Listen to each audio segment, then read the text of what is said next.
Okay, are you ready for this one? We're diving into Marco. And let me tell you, the description alone had me hooked. A blind witness, a chainsaw, revenge. It's a lot to unpack. It is. And you guys sent this in, and you had some great questions about it. Like, how does a film like this, a Malayalam language action thriller, by the way, appeal to, well, everyone? Especially since it just came out, like last month. And it's already the highest grossing A-rated film in its category. Clearly, it's hitting a nerve with audiences. Right, but how, on the surface, you have this brutal, action-packed story. But you mentioned you were curious about how it could work for families, too. And honestly, I'm curious about that, too. Well, I think that's the fascinating thing about Marco, It's got these layers. On the one hand, you've got this really intense action, but then underneath that, there's all this stuff about family dynamics and moral questions, even social commentary. Okay, but let's be real for a second. We can't just gloss over the violence, right? That chainsaw scene. Yeah. Intense. So how does a film like this, even with all that, find a family audience? It's definitely not for young kids. That A rating is there for a reason. But I think for mature audiences, even families watching together, Marco actually gives you a chance to really think about some complex themes. And it does it in a way that's both thrilling and, well, honestly, thought-provoking. I see what you mean. It's like, even with all the blood and fighting, there's this deeper message about how far we'd go for the people we care about. It's twisted, for sure, but I can see how it'd be relatable. Exactly. And I think the film does a good job of not shying away from what happens when that devotion, that loyalty goes too far. Marco's quest for revenge, it takes him down a dark path. It makes you question what's right and wrong. You mentioned Marco being a social commentary. What did you mean by that? Well, Malayalam cinema, especially recently, has been known for tackling social issues head-on. Marco is no exception.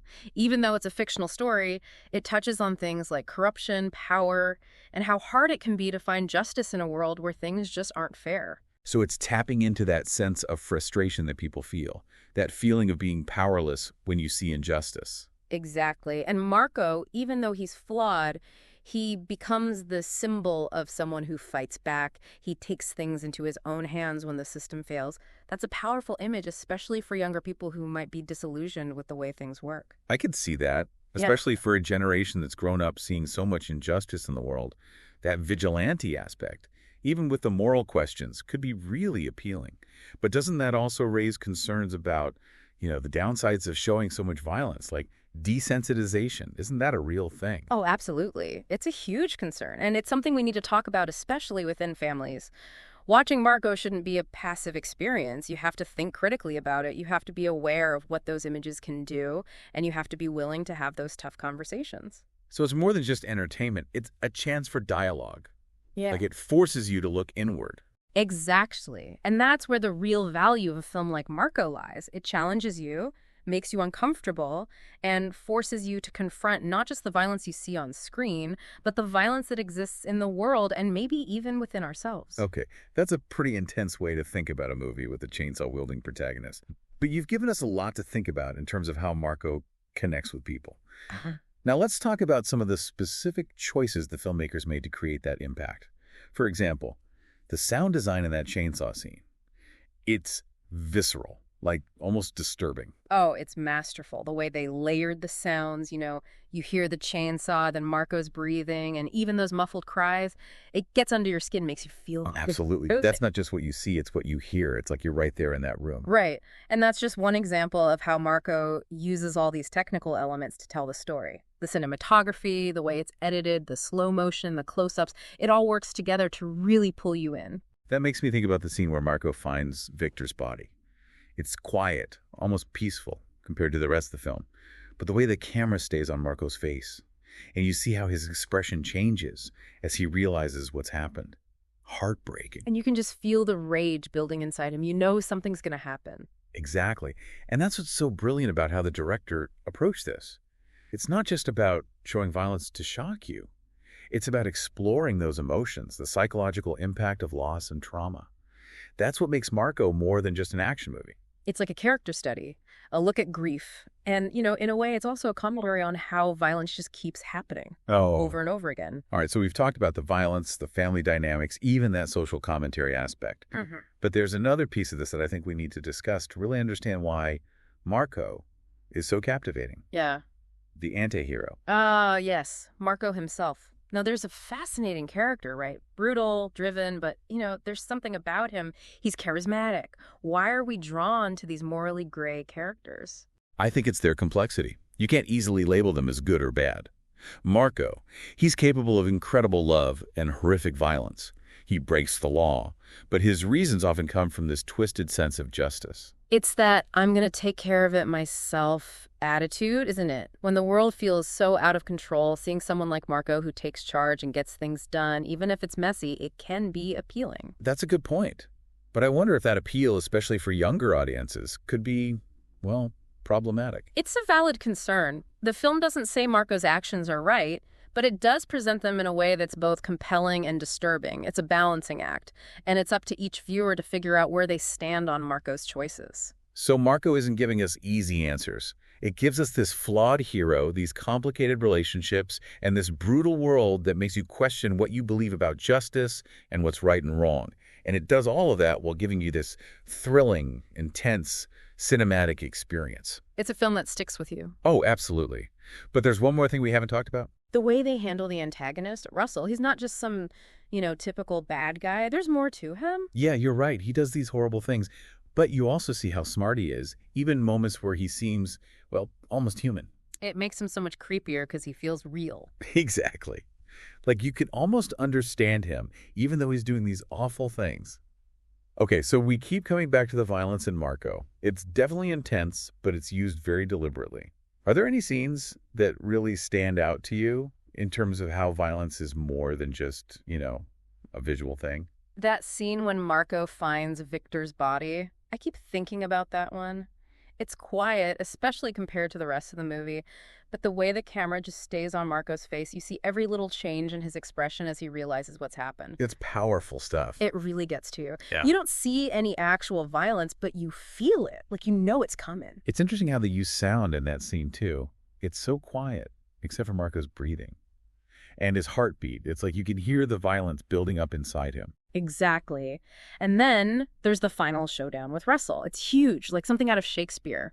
This clash of, these powerful forces driven by revenge and this need for justice. And they use some interesting visuals in that scene, too. You mean the imagery with the heart? Yes.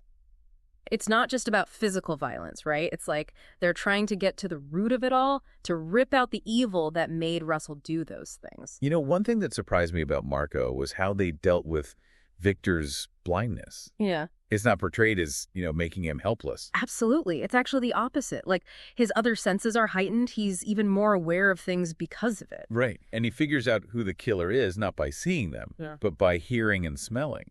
It's like his blindness gives him an advantage. Which makes his death even more tragic. He's not a victim because of his disability. He's a victim of, this senseless brutality. It just adds fuel to Marco's fire. So we've been talking about how a film like this could appeal to younger audiences, even families. But I want to go back to that question you sent in. What are your thoughts on why this new generation seems to be drawn to violent movies? It's a tough one. I mean, violence in movies and TV shows, even video games, it's everywhere. And it's gotten more, graphic, but I think we have to look at the context. Why is the violence there? What purpose does it serve in the story? Good point. In Marco, it's not just there for shock value. It's a part of the story, It's how they build tension, show you who these characters really are, and ultimately I think it's about the consequences of what happens when rage and revenge take over. And we can't forget about the culture this film comes from. Malayalam cinema has this reputation for, pushing the boundaries. Marco is part of that. Yeah. It's a reflection of what's happening in society. The crime, the fight for justice, all the inequalities. So it's more than just mindless entertainment. It's a way to process what's going on in the real world. Right. It makes you think. And Marco, it's definitely not for everyone, but it can spark some important conversations. You can't just watch it passively. You have to engage with it. And I think that's where its value lies. Speaking of engaging with the film, let's talk about the music. I mean, wow, it just adds so much to the intensity and the emotion of the whole thing. That soundtrack is something else. It's like another character in the movie. It builds the tension, emphasizes those emotional moments, and even gives you glimpses into what Marco's going through internally. I love how they blend those traditional Indian instruments with, electronic sounds. It's really unique, and it's one of those soundtracks that you just want to keep listening to, even after you've seen the film.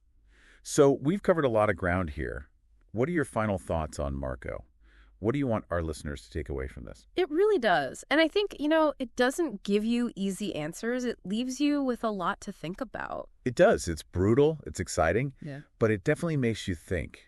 It's not just about, enjoying the violence. There's so much more going on. Yeah, exactly. Marco forces you to look at some hard truths about yourself and the world we live in. It makes you think about why there's so much violence, what it does to us, and what it really means to seek justice or revenge. It makes you question what a hero even is. And, we talked about how this film could appeal to a younger audience, but there's the other side of that, too. What are the risks of watching something like this, especially for younger viewers? That's a really important question. The violence in Marco, it's intense. And there's always that worry about becoming desensitized to it, especially if you're not ready to process those kinds of images. And then there's the whole glorifying revenge thing. The film shows what happens because of Marco's choices, but I worry that some people might miss that and just focus on the excitement of seeing him get revenge. So it's not a movie to just sit back and watch without thinking. You have to be willing to ask yourself those tough questions and maybe even talk about it with someone who can help you understand it better. Absolutely. Marco is a film that begs to be discussed, debated, even argued about. It's a movie that challenges you to look deeper and face the complexity of, everything. I think that's a great place to wrap things up. Marco is a thing that sticks with you. It makes you think about your own values, what you're comfortable with, and what choices you would make when things get really tough. And for you listening, what resonated with you the most?